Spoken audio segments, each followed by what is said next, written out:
Yeah. Mm-hmm. And you want to pin them now at the same time? I need both of them up, though.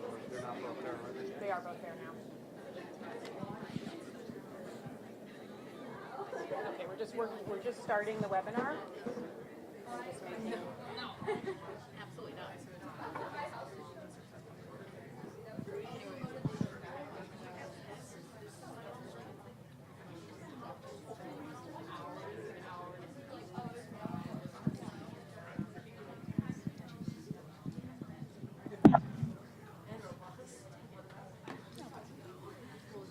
Okay, good. Okay, you're good? Yeah. Okay, we're going to get started. Hello and welcome to tonight's program, which as you can see is a bit of a hybrid effort, so please be patient with us, but I think the technology will be working. We want to welcome you all in the room and also welcome folks who are joining us online. You are here tonight for a program on fostering justice and peace in Israel-Palestine, Jewish and Palestinian perspectives on current realities and the path forward. We're honored to have with us two guest speakers, Omar Dajani, a Palestinian-American legal scholar, and Mira Sucharov, a Jewish-Canadian political scientist, and we will be introducing them more fully in just a few minutes. So again, welcome to those of you who are here with us in Scranton. Online, we know we have friends coming from across the country, including from the network of Jesuit colleges and universities, and locally from our Jewish and Arab and Muslim communities, as well as university faculty and students. We're glad to be able to provide what we know is a timely and urgent opportunity to learn and dialogue about issues that are very much in the news, on our minds, in our hearts. The shocking and devastating events of the last few months have put the long-standing Israel-Palestine conflict back on the national and global agenda. I want to give a special thanks to the university organizations that are making tonight possible: the Political Science Department, Theology and Religious Studies, Peace and Justice Studies, Community Relations, the El Korea Initiative, the Political Dialogues Initiative, and a Diversity Initiatives grant. Fostering justice and peace is very much a part of the Jesuit and Catholic mission here at the university, so we're really glad to be able to make a space for this conversation. As Pope Francis said earlier this month, as he once again appealed for a Gaza ceasefire, every day in my heart, I carry the pain and suffering of the populations in Palestine and Israel due to the ongoing hostilities. My name is Julie Schumacher Cohen. Dr. Michael Azar and I are going to be co-moderating tonight's event. I serve the university as Assistant Vice President for Community Engagement and Government Affairs. I also chair our Political Dialogues Initiative, and many of the students in the room, you know that you are invited on April 15th to come back and have a dialogue that continues the conversation that we're going to be beginning tonight. So Michael and I both bring also different connections to the Middle East. Prior to coming to Scranton, some of you know that I was the Deputy Director of Churches for Middle East Peace, which is a Washington, D.C.-based coalition dedicated to U.S. policies in support of a just and lasting Israeli-Palestinian peace, and I'm now a member of their Catholic Advisory Council. And my involvement in peace building is also grows out of family ties. My mother grew up in Israel, and I have much Jewish-Israeli family in Tel Aviv. And so I'm going to let Michael introduce himself. Good evening. I am Michael Azar, or Azar as it's pronounced here often. I teach in the theology department. I've been here 10 years. I teach primarily classes in Bible and the early formation of Judaism and Christianity. And more recently, I've been especially becoming more involved in contemporary Christianity in the Middle East, where I take a group of students every January and go to study Christianity in the Middle East, where we stay primarily in Jerusalem or in Bethlehem. My own personal background, my own personal connection to this, though I'm a scholar of the antique period, my own family background, I come from a Lebanese Christian family. My parents immigrated to this country where I was born, and I grew up in Egypt. Okay, so I'm just going to say a couple more words about the program and format, and then Michael's going to introduce our speakers and get us started. So we're joined by two Middle East experts who have long worked in this very challenging space of finding political solutions that uphold the human dignity and human rights of Palestinians and Israelis. And they have spent the last 2 years intensively traveling to and writing about the region together, including the attachments of diaspora communities to Israel-Palestine. We will be discussing, of course, the recent devastating events of Hamas's brutal attack on October 7th and Israel's destructive military offensive that is still ongoing in Gaza. We'll also examine broader and longstanding topics related to Israel-Palestine history, possible just solutions in the future, and how to have productive and empathetic discourse and action across differences that advances the values of human life, of peace, equality, and freedom for Palestinians and Israelis. We're going to start off with Michael and I engaging in conversation with Mira and Omar. That will be about the first half of the program, and then the second half, we're going to open it up to all of you. So those of you in the room, we're going to ask that you come up and use the microphone. There are also index cards, so if you prefer, you can do that and just pass them up, and we'll do it that way. But that will be the way that they can hear you, online. And then those of you who are online, you can just use the Q&A chat tool. Okay. So I have the pleasure of introducing both of our participants today. Omar Dajani is professor of law at McGeorge School of Law and University of the Pacific and is zooming in today from California. He is the son of a Palestinian refugee and previously served as legal advisor to the Palestinian negotiating team in peace talks with Israel, including participating in the summits at Camp David and Taba. Omar also worked for the United Nations Special Coordinator for the Middle East peace process and brings experience in peace building, Palestinian legal and political reforms, conflict resolution, and dialogue. He is a graduate of Yale Law School.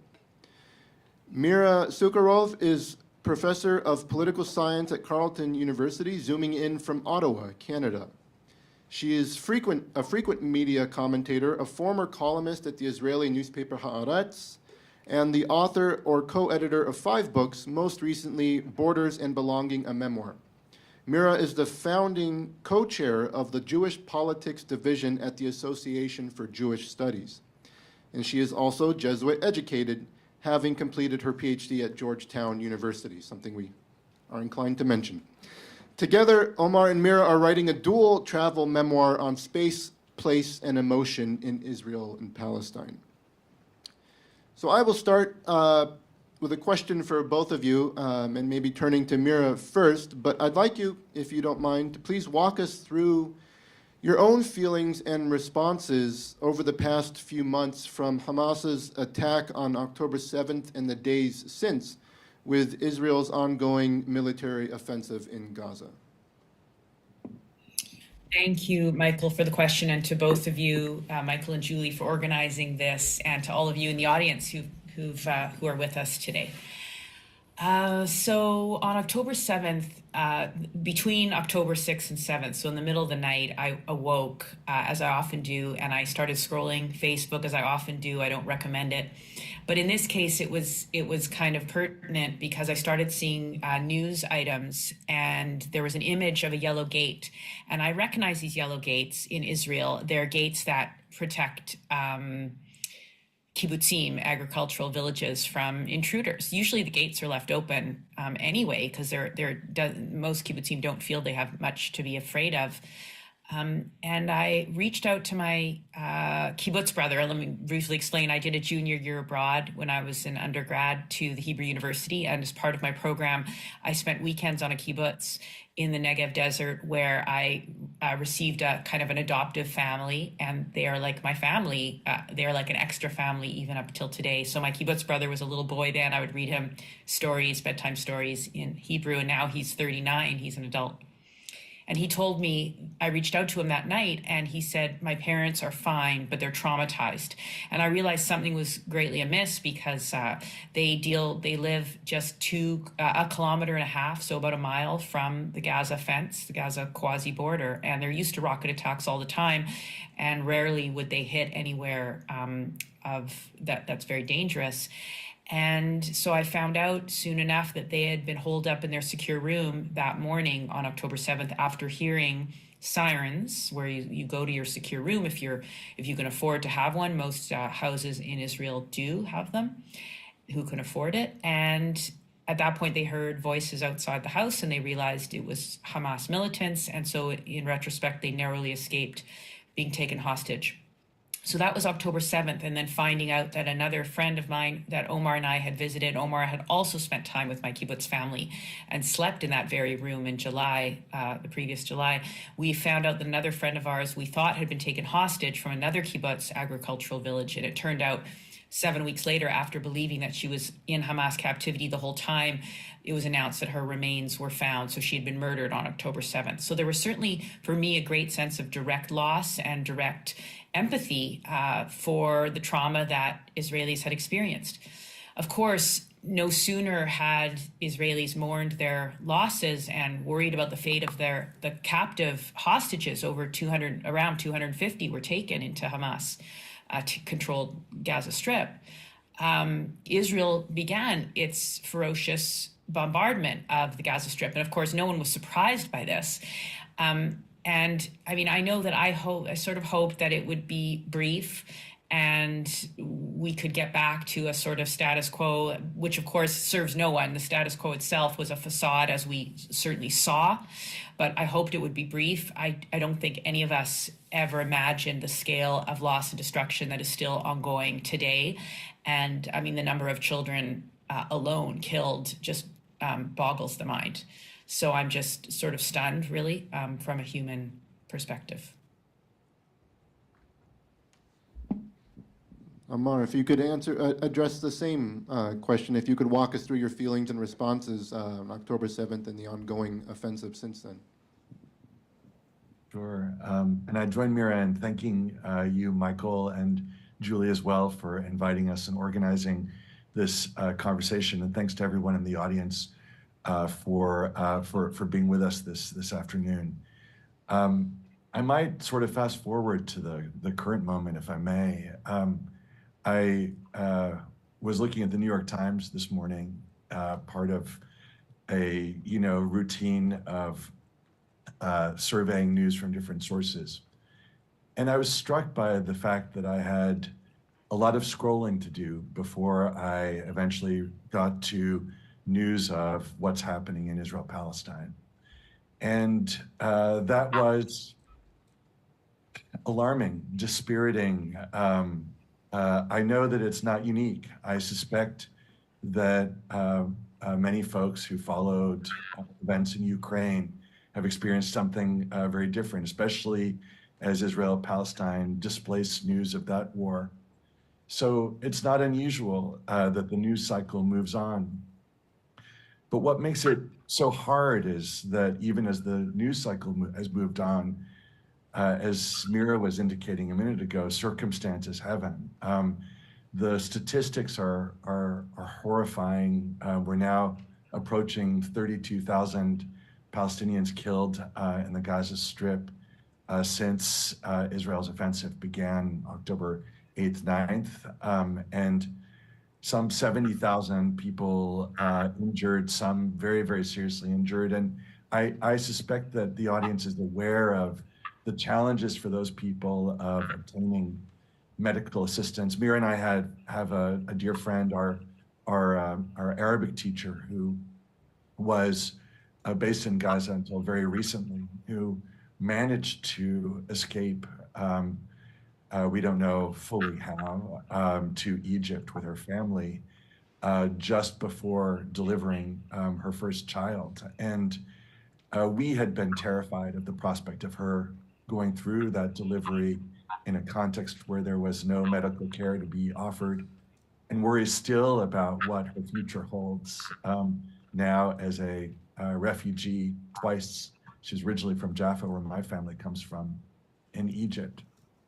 But thinking about the ways in which Israel-Palestine has moved down on the front page of the New York Times is also worrying to me, because I don't know about what it means for the future that's ahead. You may have seen that Egypt's president recently suggested that early assessments of the damage in the Gaza Strip, which were at around 14 billion, already enormous for any place, but particularly a place that has faced such impoverishment as Gaza and Palestine more broadly.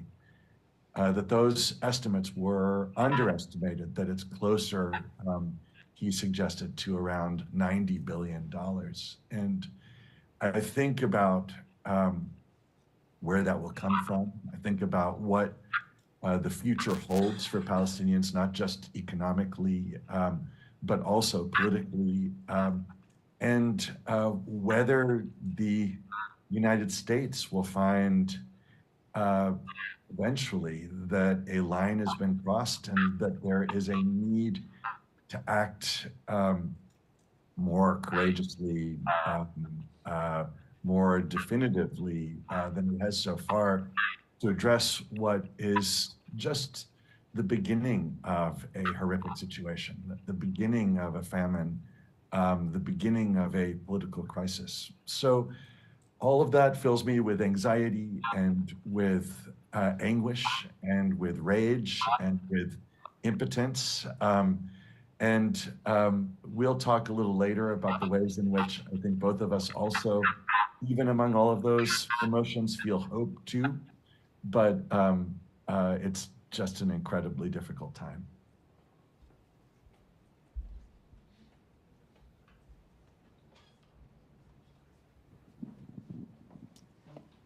Thank you both for those first answers. Omar, we were getting some kickback, so maybe when either of you is not speaking, just mute yourselves, just see if that helps a little bit. So thank you for getting us started with that.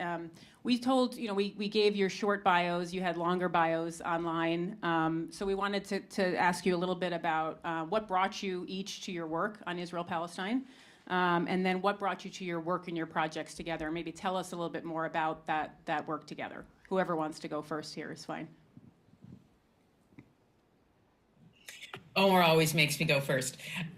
So I grew up Jewish, as Julie mentioned in my bio, in Canada, a very tight-knit Jewish community in Winnipeg, which is above Fargo in North Dakota. And I always felt connected to Israel, partly because my mom's sister, my aunt and uncle, had moved to Israel when I was a baby. And so I always knew that I had close family there. And my grandmother took me to visit them for a very formative 3-week trip when I was in 5th grade. And I knew Hebrew because I went to Jewish school and I went to Hebrew immersion camp. And it just felt like a lovely cultural connection, an extra place, particularly given that I had some personal upheaval as a young child in my family. My parents were divorced. And so anything that anchored me to a sense of home and a sense of permanence was very meaningful. So camp, school, Jewish community, and Israel as a physical geographic place. And by the time I got to college, I knew I wanted to understand the region in more detail, not just in more detail, I wanted a broader perspective. So I enrolled in Middle East Studies, which enabled me to study Arabic a little bit, the religion of Islam, and a lot of Middle East politics, not only Israeli politics and not only the Arab-Israeli conflict course, as it was called back then.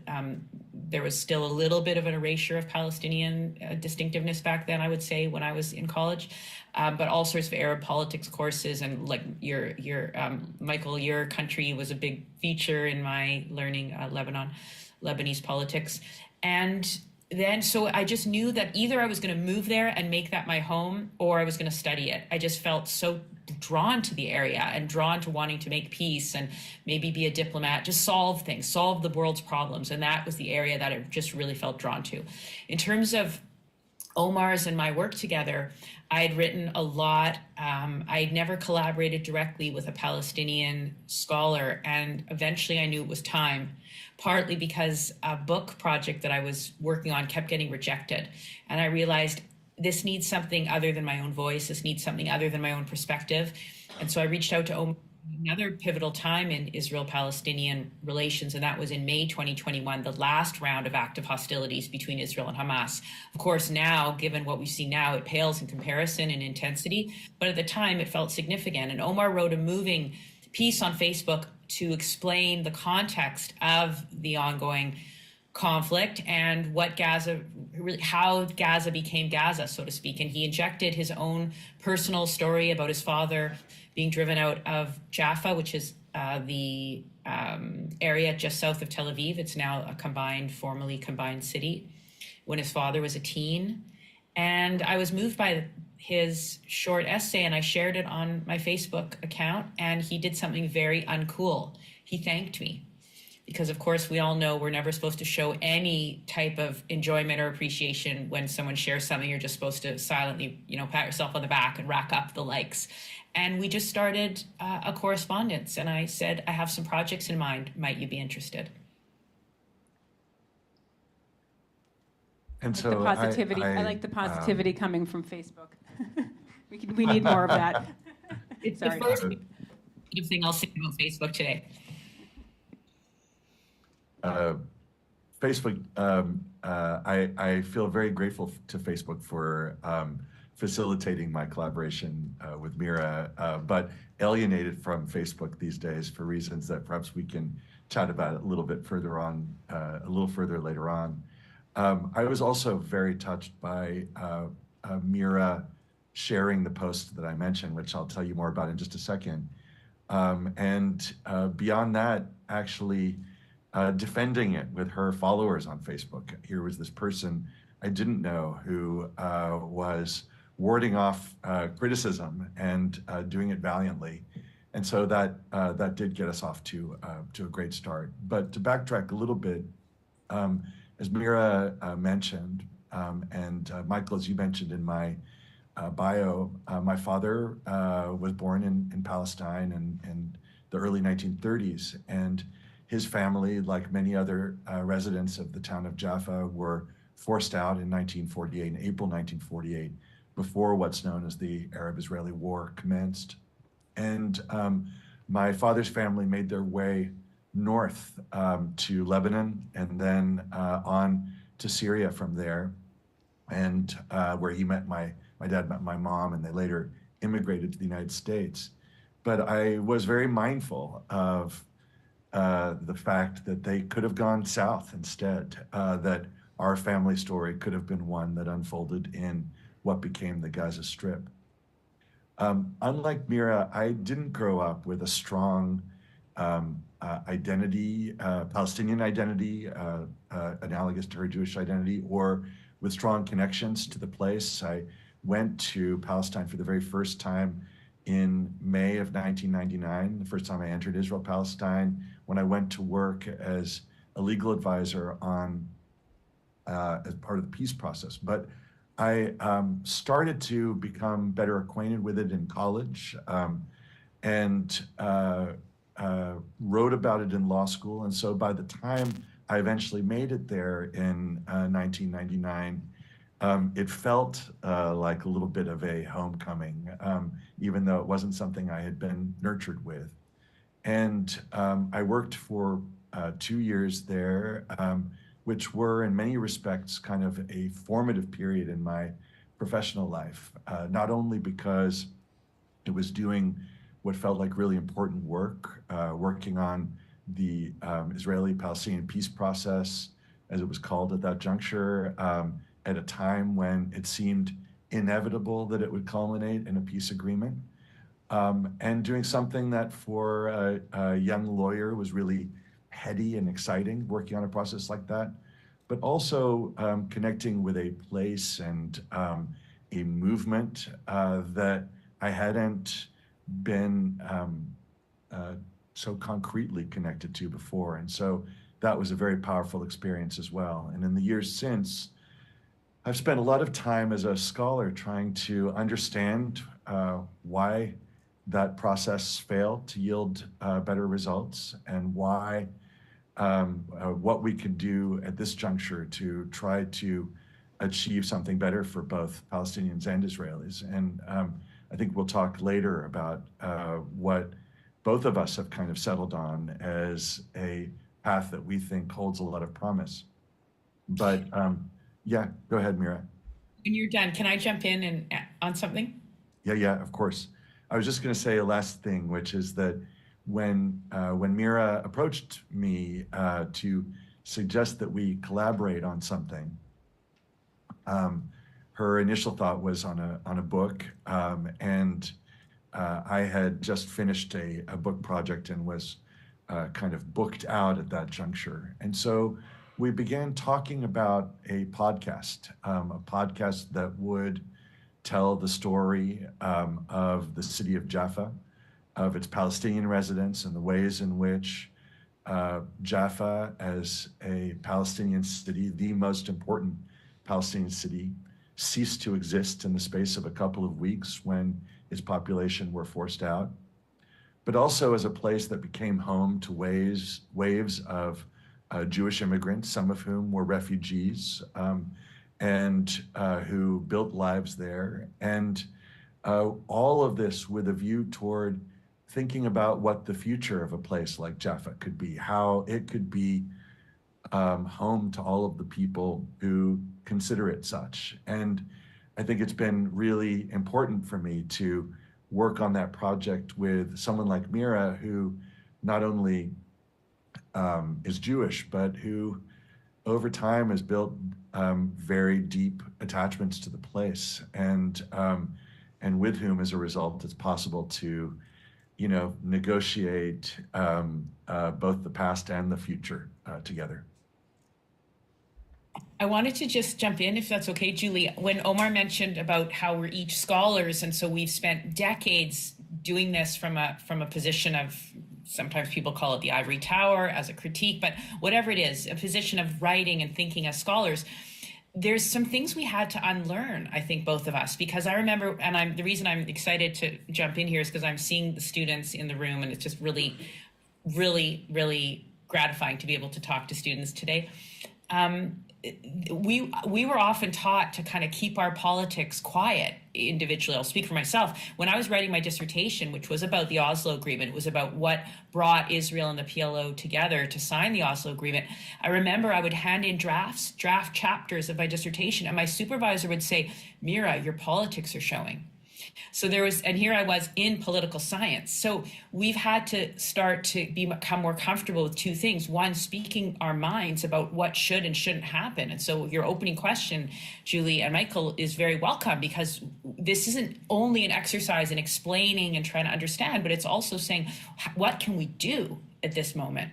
And the other thing we've learned to want to do and experiment with is bringing in our own selves. And so that's what you're hearing from today. And a lot of scholars don't do that. And there's no right or wrong way to do scholarship, but we're the kinds of scholars who are being a little bit more transparent about who we are as humans and people, and who our communities are, and who our relationships are with, and even the relational space between one another, and how that shapes our work. Thank you. Yeah, it's amazing how often people forget that scholars are people too. So I'd like you, if you could, perhaps the repeating question I got in the immediate aftermath of October 7th and the ongoing war from people that knew that I was involved in the Middle East, so to speak, was basically, how did this all start?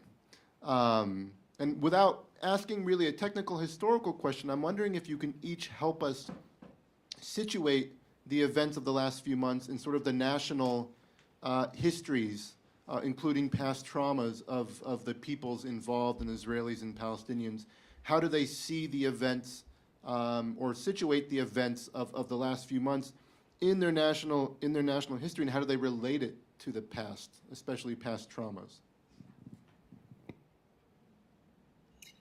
Maybe I'll start by saying how Israelis see it, and then Omar, you can talk about how Palestinians see it, and then we can give our scholarly assessment from there, maybe. Is that a good way to do it? So Israelis, you'll hear them say, so I'm gonna lump in a group together. It's always risky when you're doing that, because no single group believes, no individual, in any group, individuals may believe different things, but it's sometimes useful to think about a group as a collective, just to talk about dominant narratives. So what you'll hear from Israelis and from Israel advocates and from many mainstream Jews in North America, and I see this a lot on my Facebook page, they'll say the following: "This is a war we did not start. This is a war we did not want." And that's a very powerful and telling statement. So we can think about that, and we can unpack it and critique it, but just think about that for a minute, because that's what you're hearing often from Israel. Israelis will often also refer to the relationship between Gaza and Israel as being a border. But as Omar will explain, as an international law expert that he is, it isn't exactly a border. And that has a lot of implication for the relationship between these two entities, these two territories. And Israelis would have long called for quiet. In fact, the word quiet in Hebrew is sheket. And that word became a word in the political discourse, in the political lexicon, that Israel wanted quiet. I mean, everyone wants quiet. Everyone wants peace and safety. But that was often Israel's way of trying to insulate themselves from the ongoing tensions and problems that are presented by occupying another people, both in the West Bank and Gaza. So I'm going to kind of leave it there for a minute. Oh, not to mention that Israelis were triggered with intergenerational trauma on October 7th. Holocaust trauma was brought on. There was a line that you would hear from Israelis saying Hamas equals ISIS. It was a way of positioning Hamas as outside the pale, as apocalyptic. And now I'm going to turn it to Omar. So I'm just kind of laying out Israeli ideas and narratives. I'm not promoting them or advocating for them. I think one of the things that has been most difficult about the way in which things have unfolded over these last 6 months is that both peoples have been so fundamentally triggered. And I always hesitate to use that word because it's become such a buzzword these days. But I can't think of a better context to exemplify what it means. As Mira points out, I think for many Israelis, the events of October 7th not only triggered Holocaust memory and memories of pogroms, of Jews being dragged out of their homes out of the blue and suffering extraordinary persecution or worse as a consequence. And for Palestinians, of course, the events since October 7th have been triggering too. I mean, you can maybe see behind me a picture of a bunch of tents. And this is a picture that was taken in the period after the 1948 war between Israel and Palestine. This is part of the collection of the UN Relief Works Agency for Palestine Refugees, UNRWA, which has become quite famous / notorious these days. But the defining moment in Palestinian history was a moment that we've already alluded to a couple of times. The fact that hundreds of thousands of Palestinians in 1948 were pushed from their homes, some expelled, some fleeing from hostilities, and found themselves refugees in other countries or in the West Bank and Gaza Strip. And so this period of the last few months being pushed from homes across the Gaza Strip, finding themselves, particularly since so many Palestinians are in the Gaza Strip are themselves refugees, some 80% are refugees, come from refugee families. Finding themselves displaced again has been incredibly traumatic, triggering this earlier memory. And the fact that it's been attended by some Israelis suggesting that they wouldn't be allowed to return to their homes has only deepened that trauma. So that's one piece of the puzzle. But in terms of understanding the context of what's happened, I think it's important to bear in mind that Israelis and Palestinians really see October 7th differently in a few different ways. One of those ways is that Palestinians don't see October 7th as the beginning of the war, or the beginning of the conflict. Palestinians in the Gaza Strip will, well, before I talk about the Palestinians in the Gaza Strip, I'll sort of back up a little further in noting that the peace process of which I was a part in 2000, 2001, which was meant to yield a two-state solution, obviously has not. Palestinians have been waiting since that time for the realization of their right to self-determination, for the opportunity to live in freedom and dignity, because there are in Israel-Palestine roughly an equal number of Palestinians and Jews, around 7 million of each. And among the 7 million Palestinians, 2 million of them are citizens of Israel with political rights, but somewhat constrained rights in other areas, such as land, in relation to some immigration issues. But for the other Palestinians, they live without political rights, without the opportunity to choose the government that decides the most fundamental things about their lives, about whether they'll be able to leave their homes on a given day, whether they can send their kids to school in another part of the country or abroad, about what their economic future will look like, whether they can set up a quarry in their territory, all manner of issues. And so living this daily reality has meant that Palestinians feel the conflict on a daily basis. And for Gazans, it's been even more acute because 2 million Gazans, since Hamas assumed exclusive control of the Gaza Strip in 2008 in complicated circumstances, which we can talk more about later perhaps, since Hamas assumed exclusive control of Gaza's interior,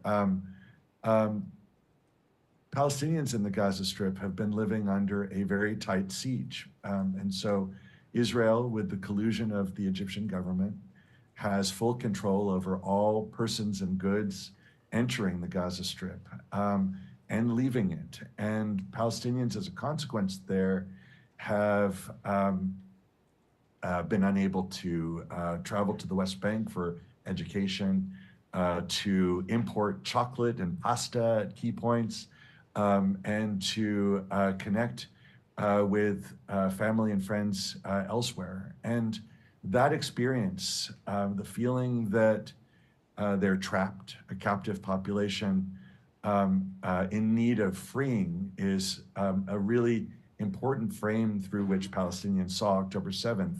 And the very last thing I'll say about this is that when you hear that Palestinians cheered October 7th, for many of them, I won't presume to say all of them, but for many of them, I know it was because before understanding the atrocities that occurred there, and most Palestinians, if you look at the polls, don't believe atrocities occurred there, which is problematic. But before they understood that atrocities occurred there, the way they understood October 7th was as a jailbreak and as a push against an occupation army.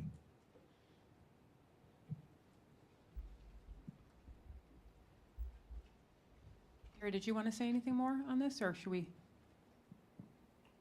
Oh, you're muted.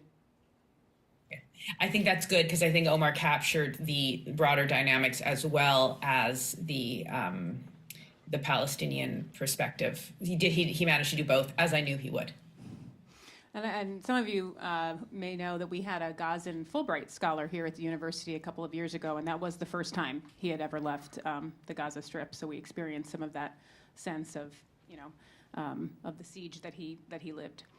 So we want to shift to your scholarly hats. You can still keep both hats on, but talk a little bit about policy and give you the chance to be in the seats, if you can, to could be now and maybe in the past with President Biden, or Mira, if you want to direct your guidance to Prime Minister Trudeau, in terms of what would you be telling them to do right now, but also what would you wish they would have done if they had asked you, back in October. And I know that, and there's been a lot going on this week in terms of shifts that we've seen in U.S. policy and Canadian policy. So maybe help the audience a little bit in just laying some of that groundwork. We know at the UN, the U.S. is pushing for an immediate ceasefire. And then I don't know much about Canadian politics, but with your being here, Mira, I was watching what was happening in the Canadian House of Commons. So if you want to share that with folks as well.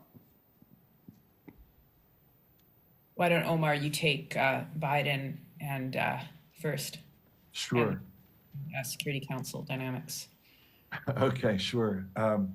So the Biden administration has appeared over the last 6 months to adopt the view that,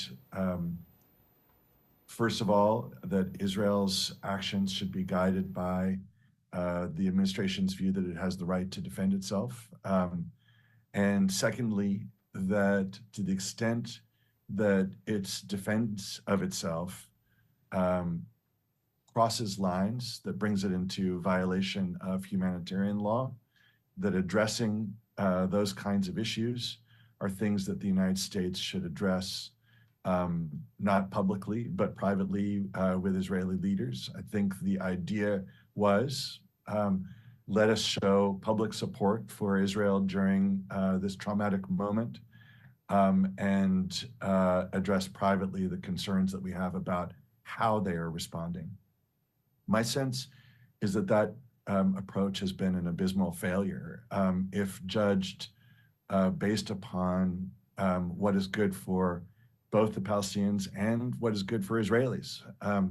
I think that when we look at the scale of carnage in the Gaza Strip, what we see is a government that doesn't feel constrained in any meaningful sense. And for that reason, I think that as difficult as the predicament the Biden administration is electorally, and they do have competing constituencies that they are thinking about, I think that it's really important that the administration do three things. First of all, Mira alluded to the Security Council, and I think that the Biden administration needs to use the United States' role as a permanent member differently than it has in the past. I think that it needs to make clear that a ceasefire is not just an aspiration, but a demand. The draft Security Council resolution that the US leaked this week, and which perhaps is intended to encourage Israel to negotiate more enthusiastically in its negotiations with Hamas and Qatar this week. I think the ceasefire resolution suggests a ceasefire, but doesn't call for one, doesn't demand one, using the full force of Chapter 7 of the United Nations Charter, which would make the resolution binding. And I think that that's what's needed at this juncture. I think that friends don't let friends drive drunk, that at a certain point in time, the United States needs to say, there is a line here. Secondly, I think the US needs to go all in with regard to a political process. And that means moving beyond the lip service that it's given to a two-state solution, to actually trying to create the circumstances in which a kind of two-state solution, which we'll tell you more about later, can be realized.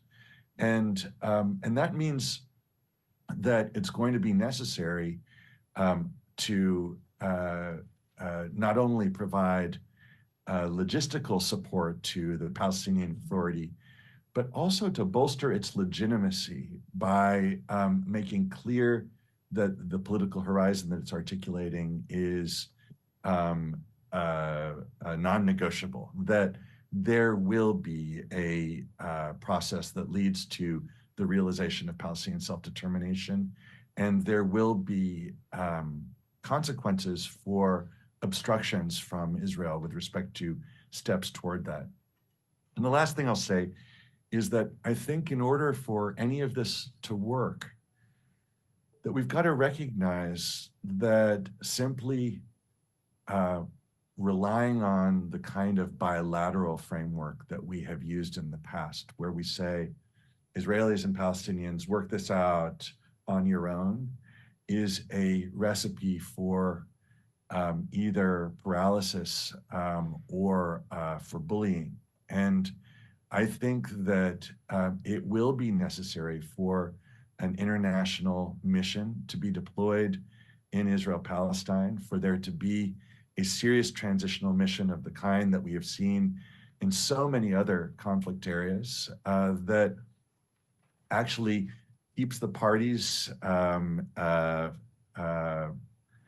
serves as a buffer between these parties, that maintains security in crucial areas, that facilitates the renewal of Palestinian government during a period where, following a period where Palestinian government has become quite weak, and that leads us toward a place where negotiations become possible again.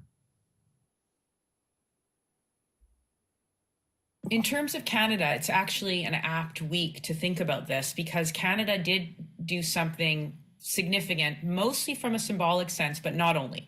So this week, the House of Commons passed a parliamentary motion.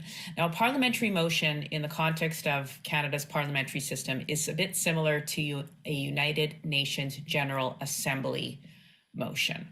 Or resolution, I should say. Both express the will of a group and neither are binding. So when the Canadian Parliament comes together, and in this case, it was an NDP, which is let's say of the three largest parties, the NDP's the most to the left, the Liberals are more in the middle, and the Conservatives are, not surprisingly, more to the right.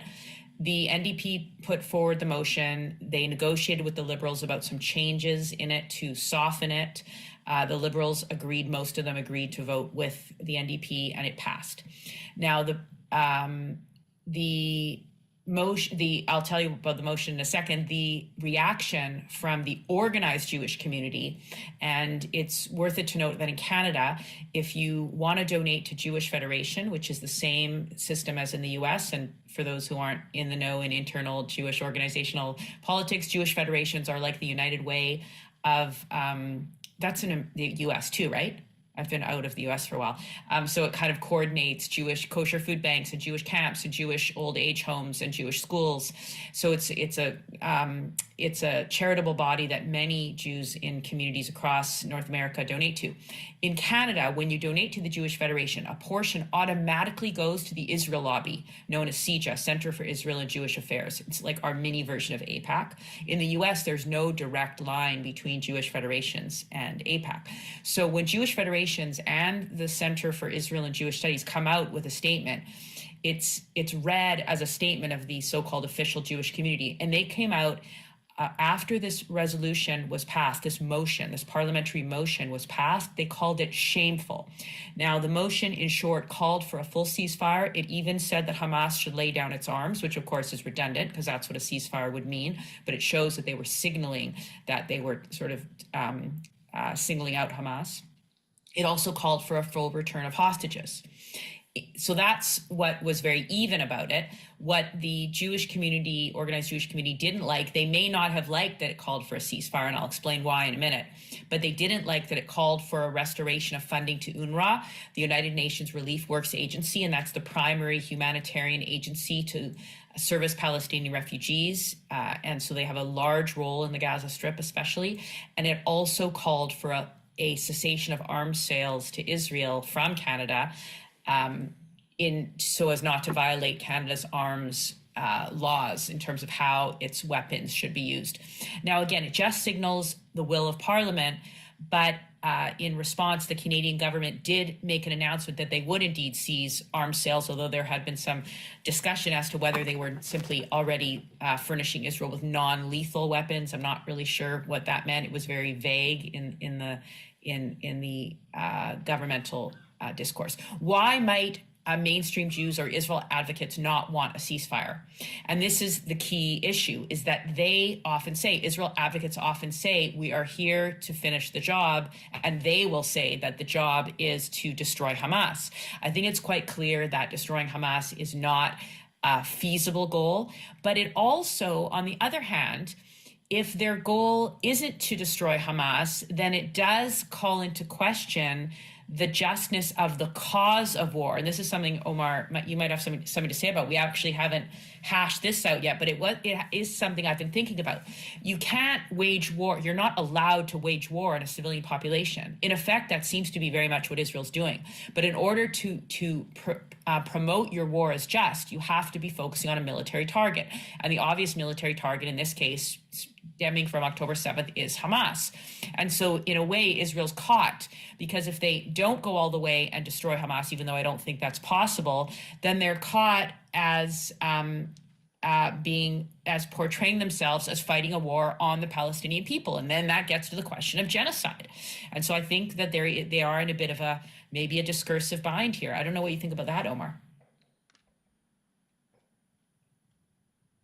I'll be quick in responding, but I think that it is possible for Israel to. So if I were looking for a way out, a ladder down for the Israeli government, I would say what you can say is that your goal was to dismantle Hamas, and that word dismantle has sometimes been used, and that is effectively what has been done over these last months of war, and that fully eliminating Hamas would require steps that are impossible without catastrophic damage to the civilian population. So if I were trying to come down that ladder, I think that that's how I would do it. I confess that I think that there are some within the Israeli government, I'm not claiming all, but I think that there are some within the governing coalition whose ambitions are broader, who seek not only to dismantle Hamas, but also who have sought to depopulate the Gaza Strip and to prevent for as long as possible the possibility of Palestinian self-determination from being realized. And so I think that we've got to face the reality that there has been a lot of expression of genocidal intent on the part of key actors in government in Israel. And for at least some of them, I think that those statements reflect what they would like to see happen on the ground. Okay, thank you. We're going to ask one brief, hopefully brief, final question on a very complicated topic, and then we'll turn to the Q&A from everyone gathered here today, and online we invite people to submit questions as well. But I'd like to ask you, basically, what does the future hold? What do you see as the ideal future or the elusive solution to the situation for Israel and Palestine? Two states, one democratic state, a binational state, confederation. What do you see as more just or more beneficial or flourishing for both peoples, and what's practically possible? Omar and I are both working on a similar or the same initiative, a confederal approach. And I'm going to let Omar talk, which is what we now more often call a modified two-state solution, because confederation confuses people because it means different things in different contexts. And we don't want people to get scared about the policy wonkness of it. So I'm going to call it a modified two-state solution. I'm going to let Omar talk about that in more detail. And before I do, I would say that just as a follow-on to our earlier question and answer, is that Israel doesn't want to go back to a status quo. Israel wants to ensure that its border, again, which isn't an actual border because Israel is the de facto, if not the de jure, occupying force in Gaza, even though there is a fence and there's very little movement between the two peoples. Israelis don't go in at all. Some Palestinians have day permits to come work before October 7th. Israel wants to ensure that their border will be safe. So Israel has a very strong motivation to protect, and an obligation to protect their citizens. But the big problem here is that so while Israel says a ceasefire won't solve the issue, people like us who are looking at the broader picture, which is why we welcome your question, Michael, as a final question before Q&A from the audience, people who are looking at the bigger picture say it's not solely about protecting Israelis from Hamas's future attacks. And we know that Hamas has said they'll do October 7th over and over again. We need a broader political solution. And this is what we're not hearing enough about from the Israeli electorate right now, where there used to be a majority of both peoples, Israelis and Palestinians, in favor of a fundamentally different political arrangement than what exists now. They used to be in favor, majorities, of a two-state solution. Now, no one is tiny minorities are in favor of, the majorities are in favor of nothing. So they're all kind of stuck in this status quo that's not serving anyone. So I'm going to let Omar talk a little bit about the the modified two-state solution approach embodied in a movement we're both involved in called A Land for All. And Omar is co-chair of the board. So A Land for All stands for a vision that is maybe best summarized in the sort of buzz line, 2 states, 1 homeland. And so the core of the vision is that in order for mutual self-determination to be achieved for both Palestinians and for Israeli Jews, each to achieve self-determination, that what's necessary at this juncture is for a Palestinian state that is sovereign and independent to be established in the West Bank and Gaza Strip with the 1967 border, which is the border that has long been the consensus basis for border negotiations when discussing a 2-state solution. And so in that respects, the vision that we embrace and that this movement of Palestinians and Israelis that Mira alluded to embraces is a 2-state solution. But there are a few things that differentiate it and that are important. And so while there is an understanding that there would be 2 states, there is also a commitment to the idea of freedom of movement and residence, gradually implemented to account for security concerns for all persons inside both states. And so a Palestinian, including someone like me from a Palestinian refugee family in Jaffa, could become a citizen of the state of Palestine, would be able to vote in national elections in Palestine, but could live in the city of Jaffa, the town of my ancestors, be a permanent resident of the state of Israel. And while I would not vote in the Knesset, in Israel's parliament, I would be able to vote in local elections in the area where I live. And this is very comparable to the arrangements that you see in place in the European Union, which in some respects is a kind of confederation.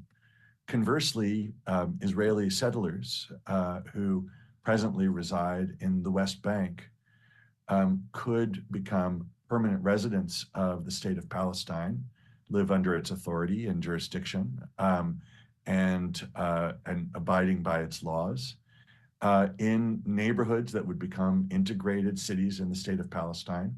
They would vote in the Knesset, but would vote locally in Palestine, in their local communities.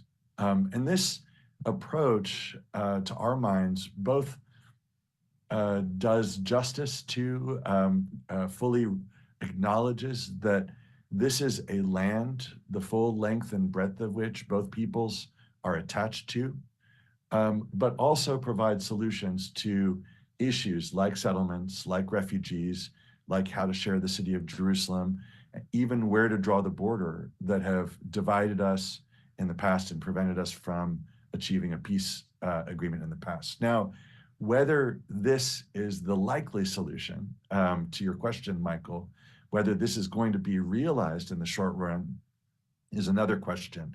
I will say that having accompanied, and Mira was also with us, the executive co-directors, the co-executive directors of A Land for All, one Israeli Jewish, one Palestinian, to Washington, D.C. And they are now in Brussels, incidentally. What I can say is that there is very serious engagement with these ideas, both inside the US government and in European political circles, in the European Parliament and European Council. Whether that translates into influence on the Israeli and Palestinian governments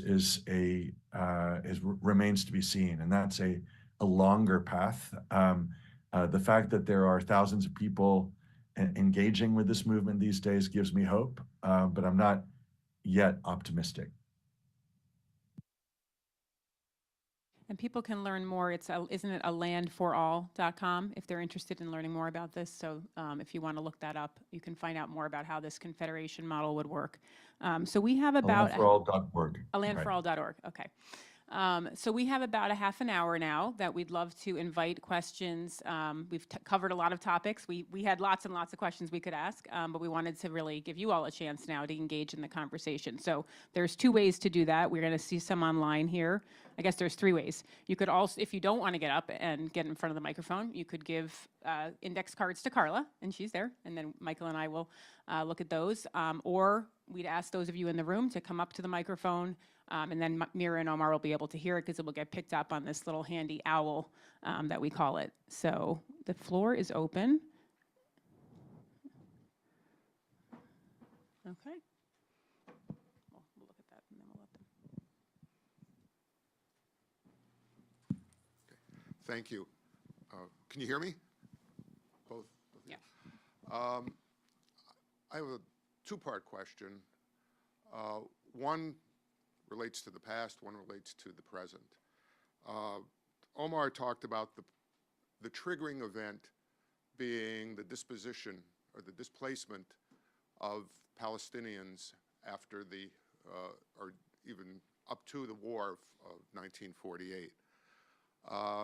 Allow me to suggest that the triggering event that we should be focused, that we should acknowledge, was the UN resolution which created two states from 1947 and was rejected. And the war that happened after that, in which it was really a war of annihilation against Israel that was participated in by the five states of the Arab world. You mentioned you went to Lebanon and Syria. They were combatants as well. So my first question is, to you or your family or the people that you've met who were displaced, has there ever been a reflection that we should have taken the deal? The deal was there. We would have had two states. There wouldn't have been a war. There wouldn't have been refugees.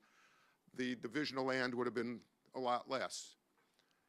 And my question, I guess, to Mira is, why in the world would we even allow Hamas to exist, even in its lesser form now?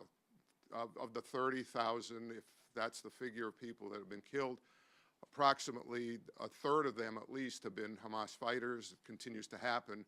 Given the fact that Hamas has broken every ceasefire that's existed, and given that it's their sworn intent not to live in peace, but to destroy Israel and to kill Jews around the world. When we went through the Civil War, it was unconditional surrender. World War II was unconditional surrender. We didn't leave pockets of Germans or pockets of Japanese there to continue their philosophy. Why would we not want that to happen to Hamas? And by the way, ridding Gaza of Hamas is a liberation in itself as well.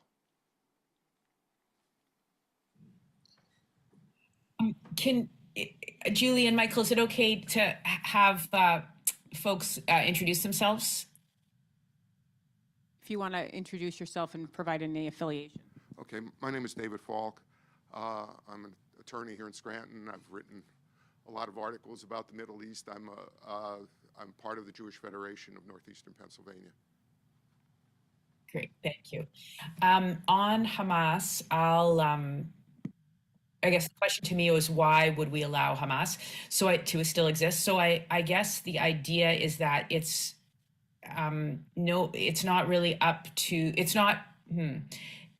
not possible to allow or not allow a political movement within a certain state entity. And I sort of say state entity because the Palestinians are well overdue for elections.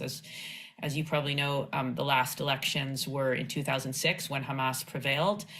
So Hamas is a central part of Palestinian society, and they are not only a militant group, they are also a provider of social services and a governing structure of the Gaza Strip. And I mean, personally wouldn't want to live under Hamas. I also wouldn't want to live under the Palestinian Authority. And I also wouldn't want to live under Israel's current governing coalition. And I have a lot of Israeli friends who would say the same about that.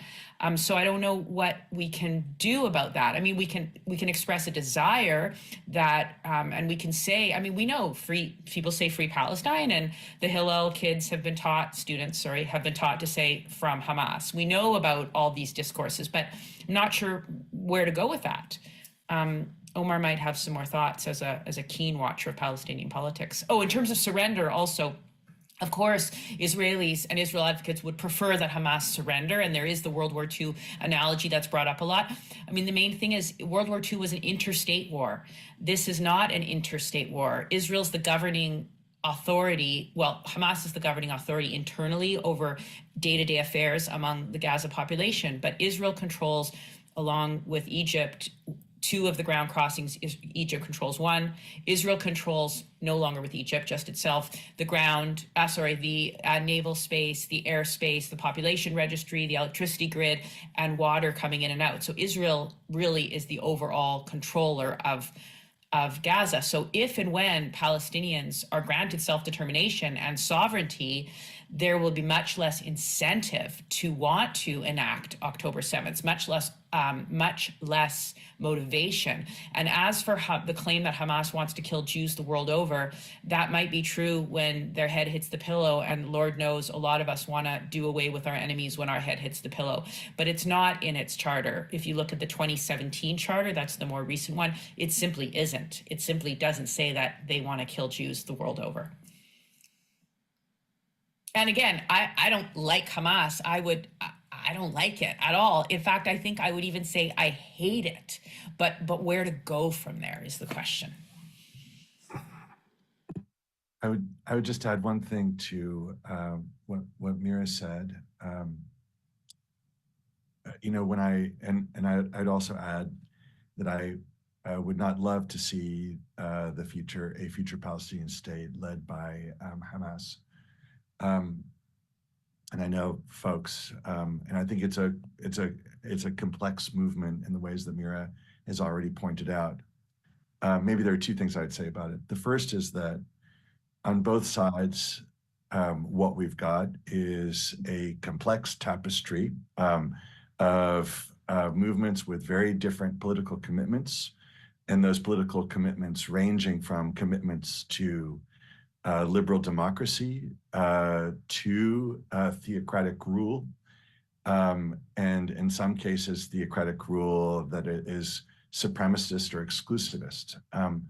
I think I assume that the person who asked the question is fully aware of the presence of parties of that kind inside Israel, and I would like to see those parties not be a part of the Israeli political conversation, let alone effectively running the government right now. But at the end of the day,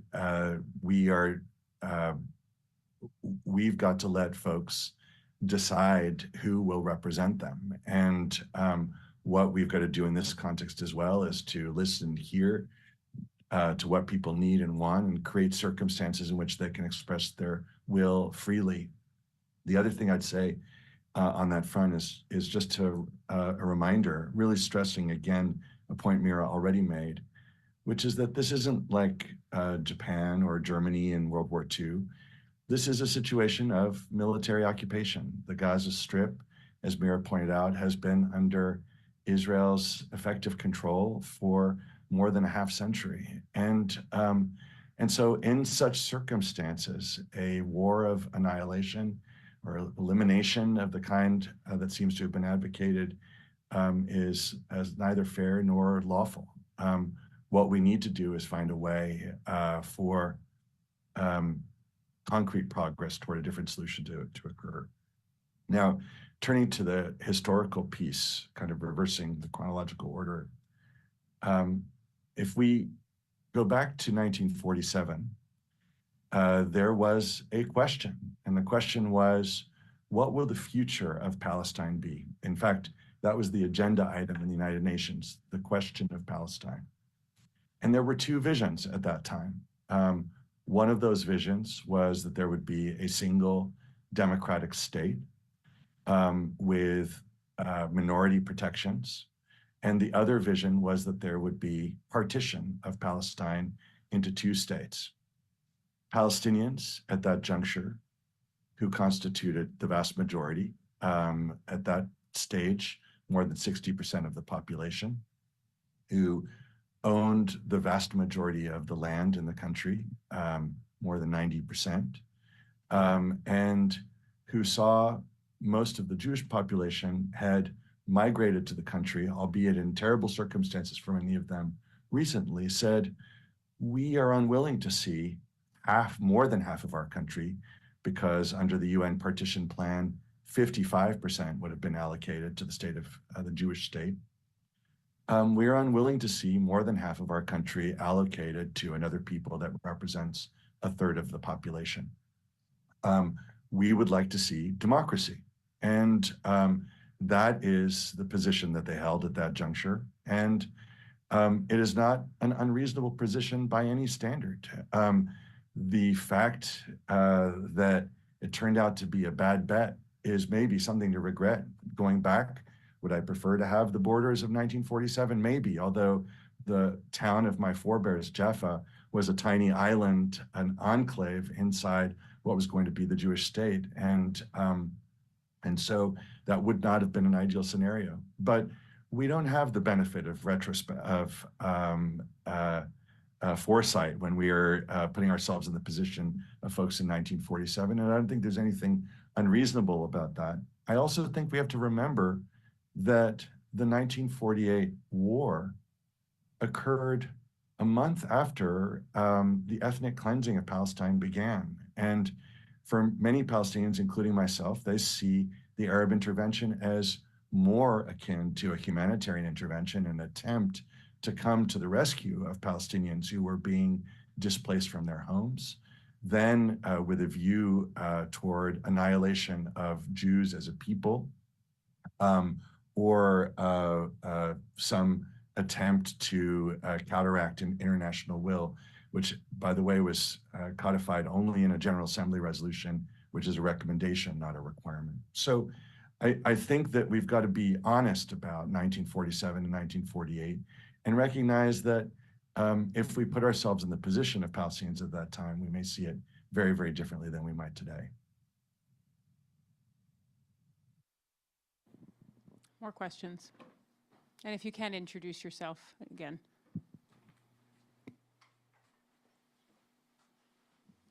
My name is Daniel Heifetz.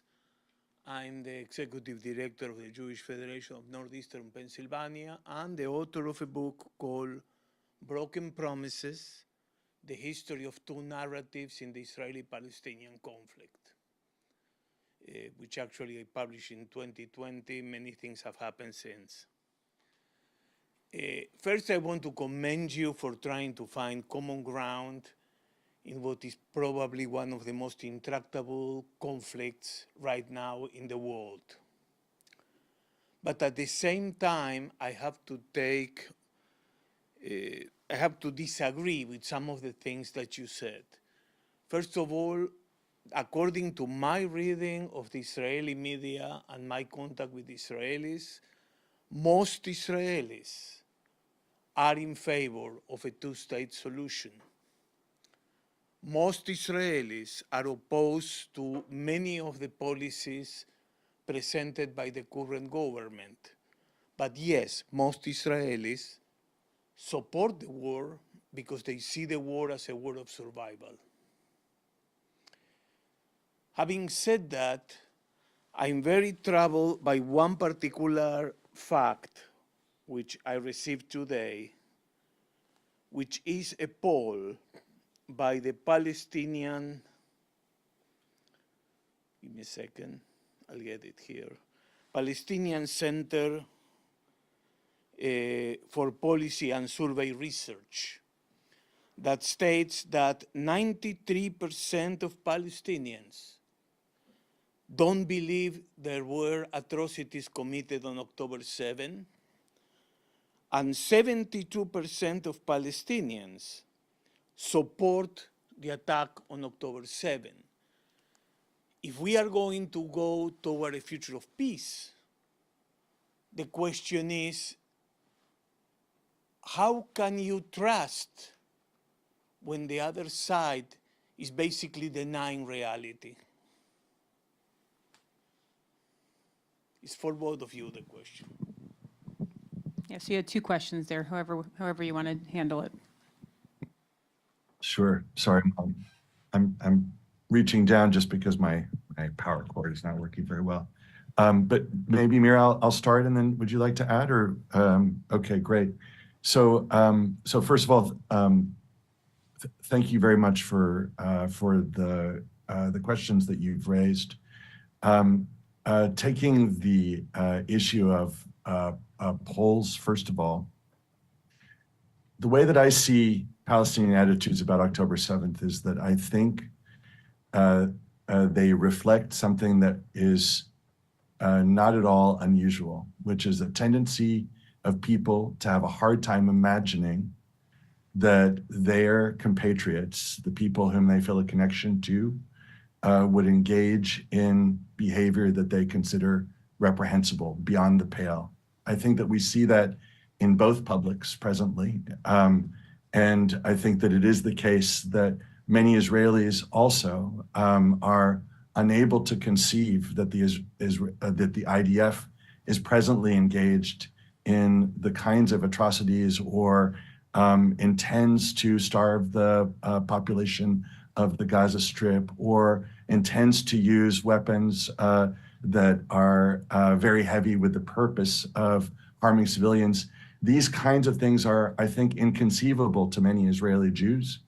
And similarly, I think it is inconceivable to many Palestinians that their fellow Palestinians would set out to harm Israelis in the ways that occurred on October 7th. Now, for me, I fully see what happened on October 7th as a set of atrocities. There were things, actions against soldiers that I might defend as an international lawyer and even say as legitimate resistance as a Palestinian, but there's plenty there that is simply indefensible.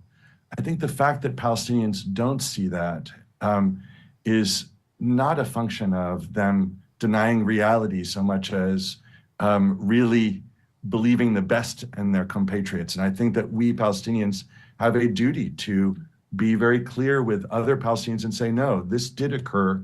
We have to face this forthrightly and grapple with that reality. And so I think that that is a process that will be easier to do once this war is over. The other thing I'd say in regard to poll numbers is if you look at the latest poll numbers, and I think that this is a reflection of wartime, I'd like to believe it, the support for a two-state solution among Israeli Jews has fallen precipitously. It's now at about 25, 26%, which is about half of where it was a decade ago.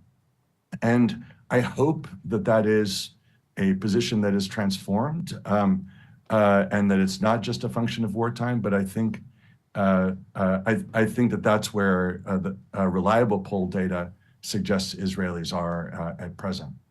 And I'm sorry, I forgot the first question that you asked or comment that you posed. I think he... Actually, the first thing I did was making a comment about the reality of Israeli politics. And then I asked about how do you deal with a future peace that you describe, which is wonderful and commendable. I just think it's utopian.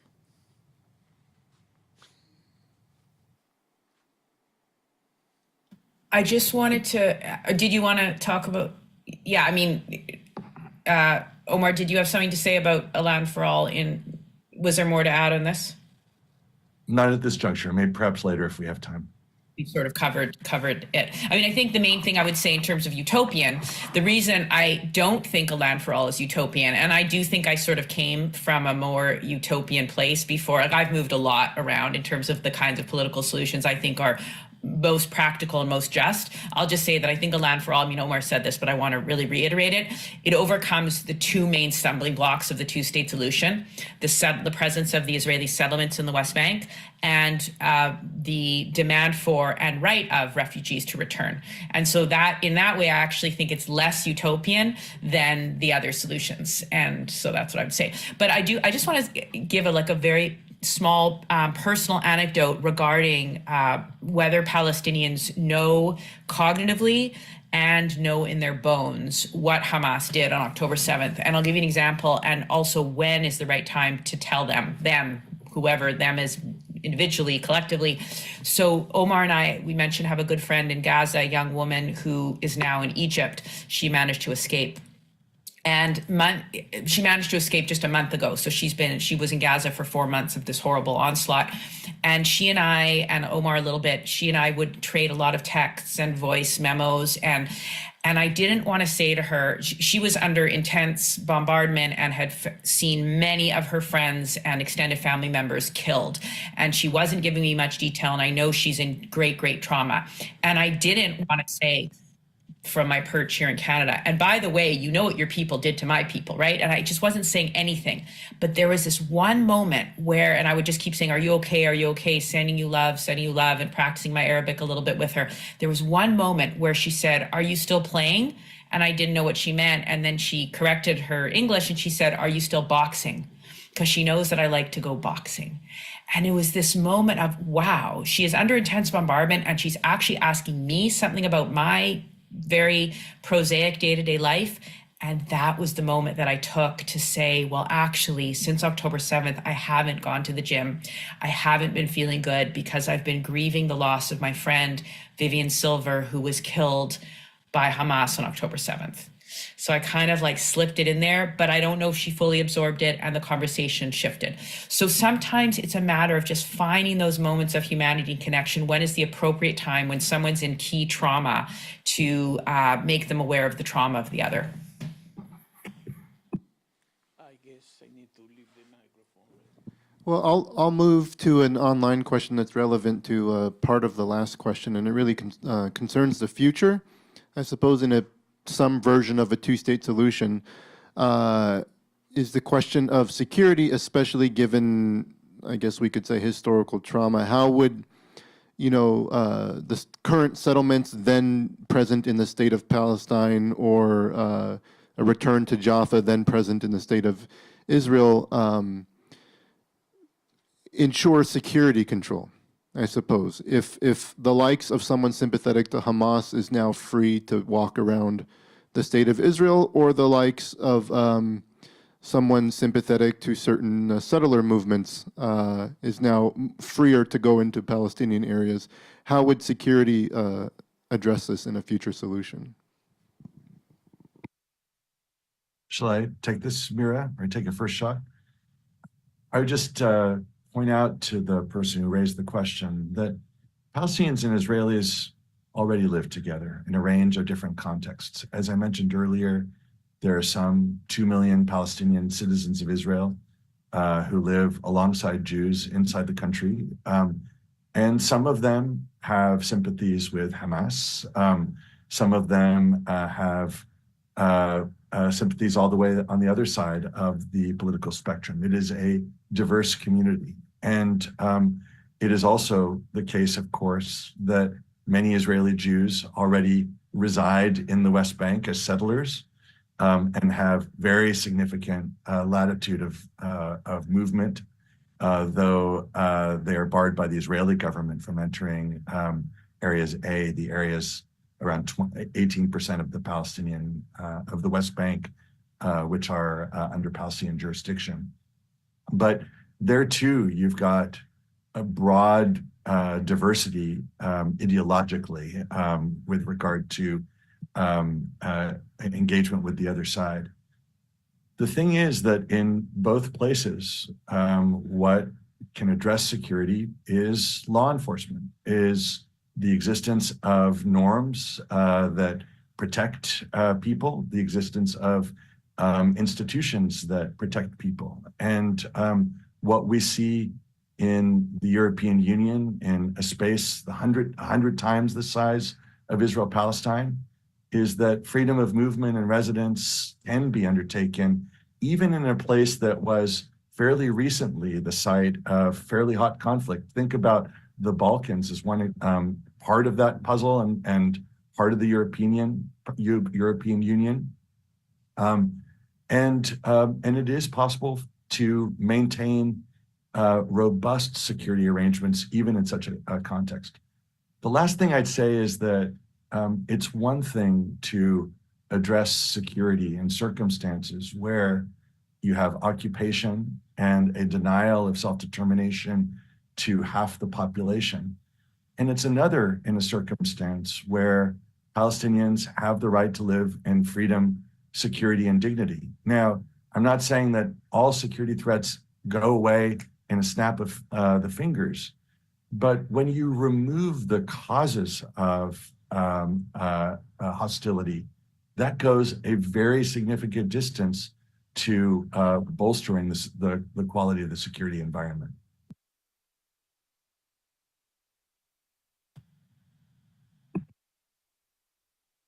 Can I add to that, Mira, or you're good? Love to hear another question. Yeah. Okay. I think we have time for, we could take one more question. Okay, we have a bunch of questions. Wow.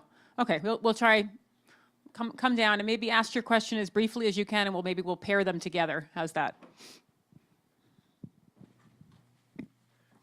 Hi, thanks, Prof. Omar and Mira for this wonderful joining with us here on this important topic. Ushu Mukelo, originally from the Democratic Republic of Congo. I come from an eastern country that is prone to conflicts. Someone was joking recently and saying we have one of the longest conflicts, and I was like, wow, that may not be accurate because there are other places that are really going through hell. But I wanted to start with a few things before I actually ask the question. I'm going to be quick, I promise. I think for a long time we've seen that the U.S. sometimes tries to project that macho image in addressing conflicts, and unfortunately I don't see that here. And I also think there was a joke here about us being humans. Sometimes when we're talking about conflicts, we rush to take sides based on our feelings. And this is about people's lives. And I think we have to come down to that point where we look at ourselves as humans and nothing else if we're to find solutions. But my question is, I do think the idea of land for all, it is a very fancy idea, but how practical? Because I do have a country called Rwanda, and we all remember 1994 genocide that so many Tutsis dying, moderate Tutsis. But as they came, they ended up forming a government, and President Kagame taking over in 1999 after having served for a very long time as a de facto president of the country. You see that the 80% of the population, which is predominantly Hutu, is continuing to be seen as a second class of citizens. That's a problem. And I think the same idea can also be brought in here. So when you think of trying to bring the two together after a very long period of conflict, and that has caused this hatred that we see today, is there a possibility of really bringing these people together? Because I still believe I think there is an opportunity for a two-state solution. And I don't know what you guys think about this. Regardless of how maybe the majority may think about it, but I do think because of the hatred and the conflicts in the past, it would still be very important that we push for an idea of just having two states. And this is where I think that the macho image of the U.S. can also play a role, where maybe we should continue funding the security of Israel, while at the same time trying to help the Palestinians come up with a fully functional state. So thank you. Was there one more question that we wanted to add? Okay. Hi, Dan Kardonik. I'm the CEO of the Jewish Community Center here in Scranton. Thank you both for this program today. And the question I have, it's probably more directed towards Omar, because maybe you could probably give the best answer or perspective on this, is in 2005, Israel, handed the Gaza Strip to the Palestinians as part of the disengagement plan, forcibly moved its own citizens from the territory. of course, 2 years later, after Fatah was the government there, Hamas overran in a civil war, overtook the territory. And you talked about, I guess, in today's discussion regarding the collusion of the Israeli government and the Egyptian government with regards to it's still being occupied. Gaza Strip is still being occupied by Israel because they're colluding with Egypt in controlling the borders and the control. What's left out, I think, of that conversation is, in my opinion, is Iran and its funding and its support for the terrorist organization of Hamas. And my question, I guess, I have for you is, what responsibility, after handing over the Gaza Strip to the Palestinian people, what responsibility does the government or its people in the Gaza Strip have in order to prevent any sort of attack on Israel, or prevent to be able to have a responsibility to protect not only its own people, but also protect any attack coming at them, because they're now their own country, okay? And if they're not going to prevent their own people from attacking others, then the government that handed over the land to them has to take the responsibility to prevent their people from being attacked. And in this case, Iran does play a major role in that. So what is your perspective in relation to that? Thank you. And these will be our final questions. You do have one last one in the chat that talks about restorative justice, if that's a part of a land for all. And maybe that could be included in sort of the first question you got of, how realistic is the Confederation approach, and, rather than sort of a two-state separation. So I'll let you two go at it.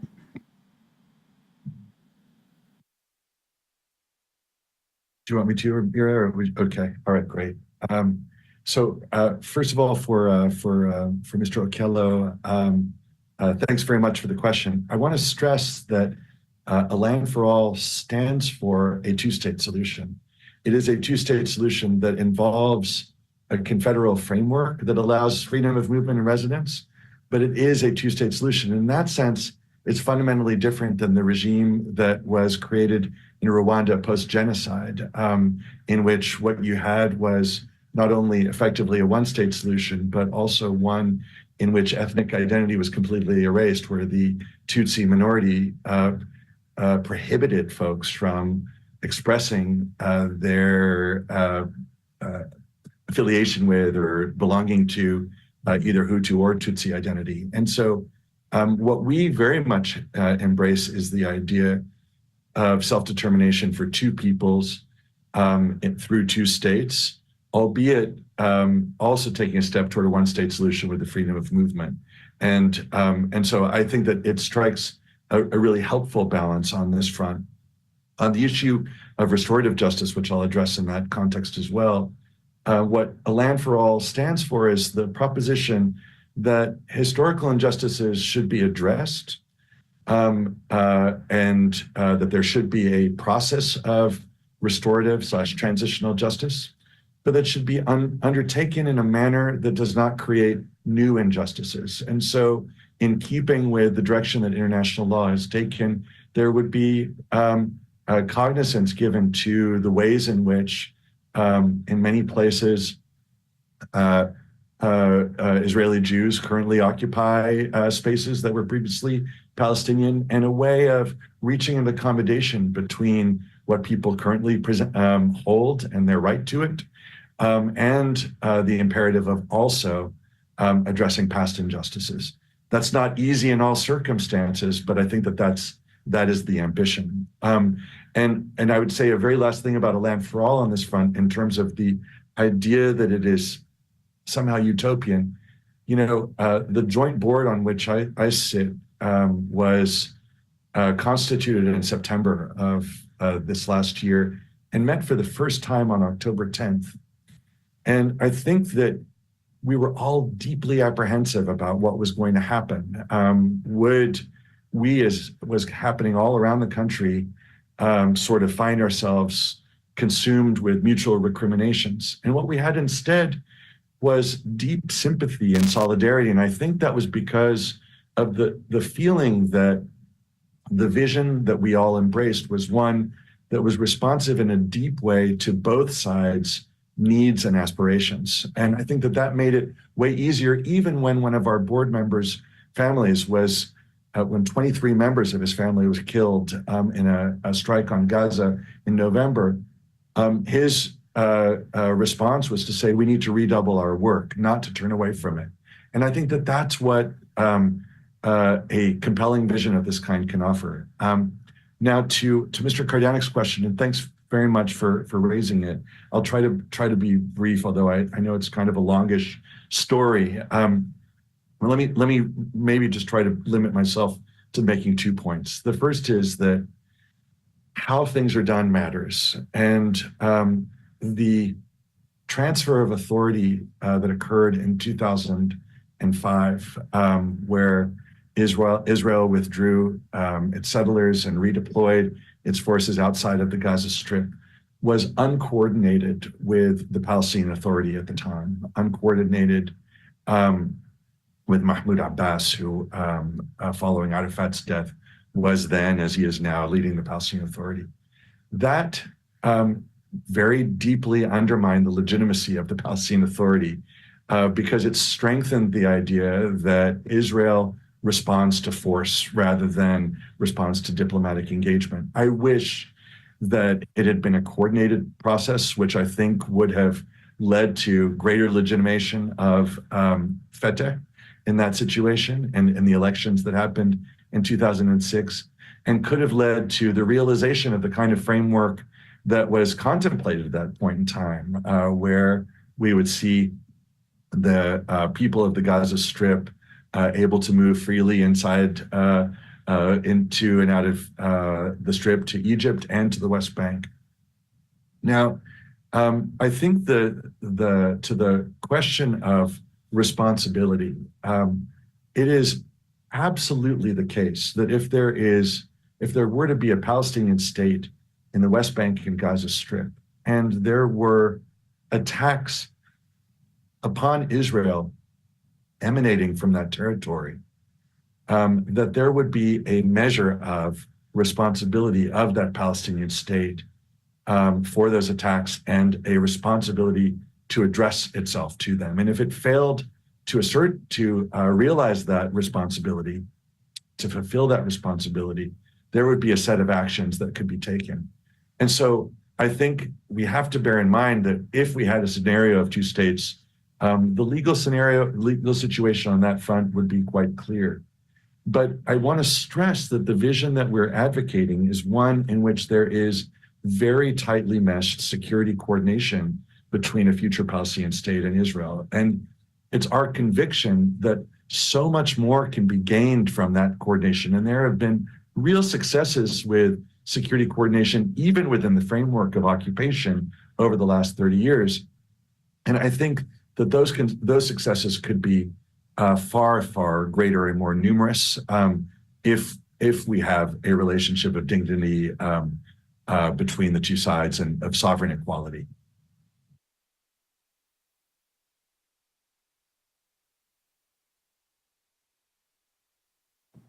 Mira, did you want to respond to any of those questions? Or you feel like they've been answered? Nothing to add right now. I hear there's a couple more questions, so Yeah, I'm I very just happy did to see listen. if people have to leave, they were okay to stay on for about 5 more minutes. So I think there were 2 other, more than 2. Okay, real quick, if you can ask them real quick, and then these will be our final. If you do have to leave, obviously that's fine. We understand. Did you, Satyajit? Okay. Did you want to go? Yeah, no, come. We'll take you as the 2 last, or Gretchen. Come on down. My name's David Hollander. I'm a University of Scranton graduate. I live in the area. So I think the whole world can agree that we all want peace. We want peace. We want peace in Israel. We want the hostages released, and we want the fighting to stop. But you both have said during tonight's, both of you, Omar and Mira, you both said that you're talking about the response of Israel to October 7th to the what happened on that day. And I guess my question is, how do you justify or how do you answer where Hamas embeds themselves within the Gaza Strip in populations that are, all Palestinians, and then wonder why when Israel attacks or tries to rout out the Hamas, you speak about Israel needs to have self-constraint and be careful. So I guess that was my question. I'm trying to do this fast because I know we're time. Thank you so much. I'm Gretchen Van Dyke. I've been teaching international relations here for 30 years, the end of my 30th year here. So, and I'm going to give you a very different question that deeply concerns me, and that is the treatment of women. We know that the attack on October 7th, what has been documented, the unbelievable horror that women in particular occurred or endured that day. We also know that Palestinian women and girls have been treated really badly as well. We know this is a commonplace occurrence across the world every single day. Is there any way we can take this story from this incident? And again, I thought the powerful international coverage of women and girls on October 7th was horrifying, but I was hopeful that it might lead us to address more profoundly and more broadly the abuse of women in war. If you'd like to offer any commentary on that. Thanks.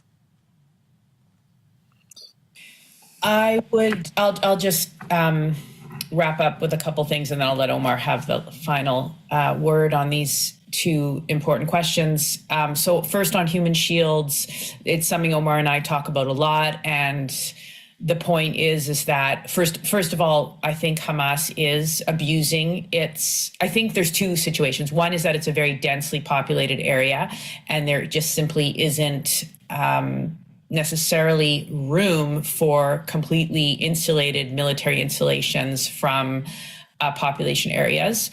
But I also think that Hamas abuses the density conundrum, and therefore therefore the world has an obligation to condemn those actions by Hamas, whereby they place military installations in or around civilian structures. That said, the attacker, in this case Israel, if we're talking about Israel in its aerial bombardment or ground invasion, still has a responsibility to protect civilian installations, to protect civilian homes and life and limb, and hospitals and schools. And so we know that Israel is not doing that. We also know that Israel is violating the laws of war by, especially at the beginning, by a full siege on food, fuel, water, and medicine. And now on a partial siege whereby it is severely understaffing its inspections of food trucks, and that is a form of collective punishment. We also know that Israel's creating a buffer area that it calls between the Gaza fence deeper into the Gaza Strip, so destroying more civilian infrastructure deliberately in order to give itself more elbow room. And I probably shouldn't use that term, but I'm thinking that these are the kinds of metaphors that Palestinians might be thinking about. And on women, it absolutely is a horrific situation. And of course, and you've mentioned as a fellow international relations scholar that in armed conflict, sexual violence is commonplace, if not ubiquitous.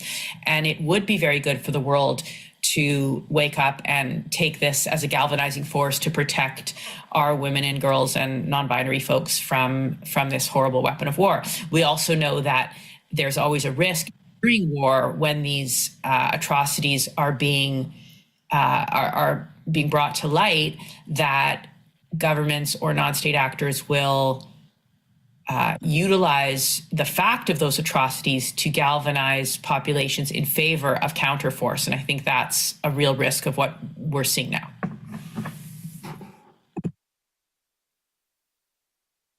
I agree with everything Mira said with regard to the vulnerability of women and girls in war and the need which Professor Van Dyke raised to address very directly and without reservation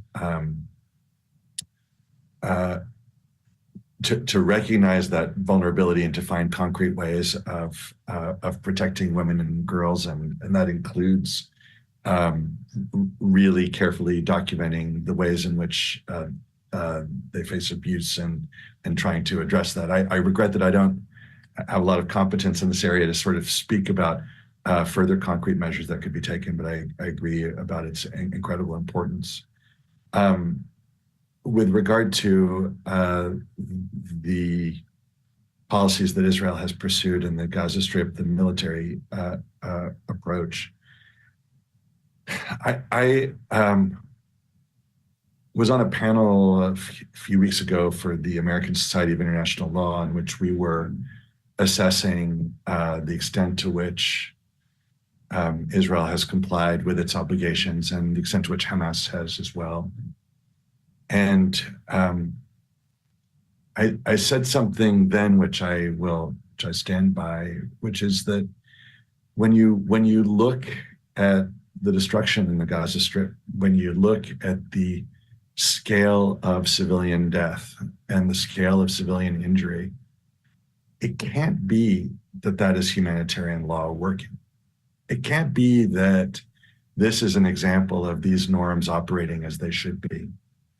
I think that there is a range of steps that Israel can take to respond to the threat that Hamas presents to it, that present far lesser risk to Palestinian civilians. And Mira pointed to some of what we're talking about, the really proactively ensuring that Palestinian civilians have access to food, water, and shelter, especially bearing in mind that there wasn't a particular urgency to this war other than politically. As horrific as what happened on October 7th was, it wasn't necessary for Israel to respond within 2-3 days.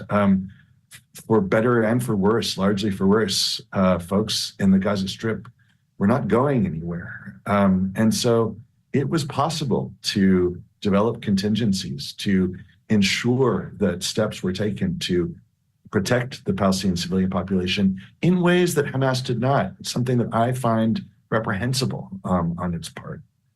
And then beyond that, in terms of its prosecution of the war, it's hard for me to see the benefit, the ways in which the use of 2,000-pound bombs in densely packed civilian areas, the scale of destruction for the purposes that Mira pointed out earlier, it's hard for me to see how that is in keeping with the requirements of distinction, proportionality, and precautions that the humanitarian law requires. And so I think that it is it really does injustice to humanitarian law to suggest that the choice is between doing nothing and doing what we have seen done on the ground in Gaza. There was a middle way, there was a better way, and there remains one. So we have come to the end of our time here. We do have more questions that we couldn't get to. Do either of you have any final thoughts you wanna add? I think we've covered it. Well, I've got one, I can't resist. I see a list of dates here. I don't know why all the dates are there, but I know why some of the dates are there. And it's just a good reminder how pivotal events in the history of Israel-Palestine and the broader Arab-Israeli theater of war, and it's really what I'm thinking about, and peace, are thought about so differently by both sides. And Omar and I, we have a piece, if you're interested in seeing this, we have a piece in the JTA, the Jewish Telegraphic Agency, the wire service news outlet, where we watch the film Golda, the film about Golda Meir together, and we reflect on our different vantage points and how we grew up with such different narratives about this larger-than-life figure in Israeli Arab and Israeli Palestinian history. Well, we want to thank you so much for just covering so many different topics, for the humanity that you brought in answering it and reflecting on your own work, but also your own experience and attachments. So we're really grateful for that. I know we didn't get to all the questions. We'll hang out a little bit here for some further conversation. You can find Mira's work and Omar's work online. You can certainly go to alandforall.org, which I think is a very inspiring and important initiative that we would hope to see something like that potentially happening in the future. And so thank you both again for joining us via Zoom, and thank you all for joining us tonight. Thank you all. Thanks so much. Have a good evening.